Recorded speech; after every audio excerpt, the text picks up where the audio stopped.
एक बागेश्वर धाम की जो सोच थी शुरू में कि हमको सेवा के साथ जुड़ना है और धर्म सेवा के साथ साथ पर्यावरण संरक्षण हो या मानव सेवा हो, चिकित्सा सेवा हो, समाज सेवा हो, उसी परिप्रेक्ष्य में हमने हमारे साथ लगभग 20-25 संस्थाओं के साथ में नगर की सामाजिक संस्थाएं, सेवाभावी संस्थाओं के साथ में भव्य आयोजन चालू किया है, जिसमें पदयात्रियों को जितनी अच्छी से अच्छी सेवा हो सके, उनको रुकने की व्यवस्था है, विश्राम की व्यवस्था है, स्नान की व्यवस्था है, स्वल्पाहार की व्यवस्था है, फरारी की व्यवस्था है, भोजन की व्यवस्था है और उनको साथ में ही इस वर्ष में पर्यावरण संरक्षण गतिविधि के सहयोग से प्लास्टिक से बचाव हेतु हम कपड़े के थैले का वितरण भी हजारों की संख्या में किए हैं।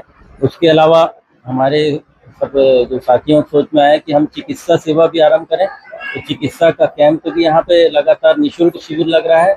आज डॉक्टर सुरभि मौर्य जी स्त्री रोग विशेषज्ञ का शिविर था, डेंटल शिविर लग चुका है और हमारी मूल उद्देश्य, मूल भावना ये है कि एक पदयात्री सेवा मानव धर्म की सेवा है। सब के सब पूरा राजनांदगांव जो कि संस्कारधानी के नाम से जाना जाता है और संस्कारधानी का संस्कार सबसे बड़ी संस्कार है सेवा। तो सेवा में सब जुड़े और सब मिल करके एक ऐसा राजनांदगांव वैसे ही संस्कारधानी के नाम से फेमस है, तो ये सेवा को भी प्रसिद्ध बनाए कि सेवा यहाँ ऐसी होती है जिसका नाम लोग लेते हैं। पंकज गुप्ता, बागेश्वर धाम से। देखा जा रहा है बागेश्वर धाम आपको शामिल रहते हैं, सेवा भावना करते हैं, कैसा? विगत कई वर्षों से बागेश्वर ट्रस्ट द्वारा दोनों नवरात्रियों में पद यात्रियों की सेवा बहुत अच्छी होती है। यहाँ पर चिकित्सा संबंधी, भोजन संबंधी या उनको आराम करने की व्यवस्था हो, ये बागेश्वर ट्रस्ट द्वारा पूरा व्यवस्था की जाती है। मैं पूरे बागेश्वर धाम के जो संचालक हैं, उनके सहयोगी हैं और खास बात पर बागेश्वर ट्रस्ट में ये है कि राजनांदगांव के विभिन्न संस्थाओं को, सामाजिक संस्थाओं को और धार्मिक संस्थाओं को जोड़कर ये कार्यक्रम आयोजित किया जाता है।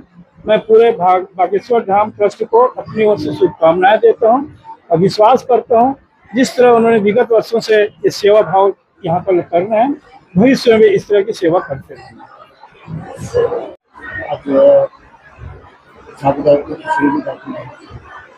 बागेश्वर मंदिर ट्रस्ट द्वारा कई वर्षों से नवरात्रि के इस पावन पर्व पे पद यात्रियों की सेवा की जाती है।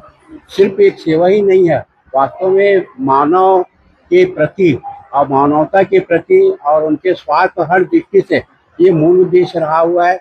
आप यहाँ देख रहे होंगे कि जो पदयात्री आ रहे हैं उनका जो है मेडिकल चेकअप भी हो रहा है, उनके रहने की व्यवस्था है, उनके आराम की व्यवस्था है, उनको हर आराम मिले, वो प्रयास जो है लगातार चल रहा है और लोग इसकी प्रशंसा कर रहे हैं। नवरात्रि वस्तुतः जो है नारी शक्ति का पर्व है।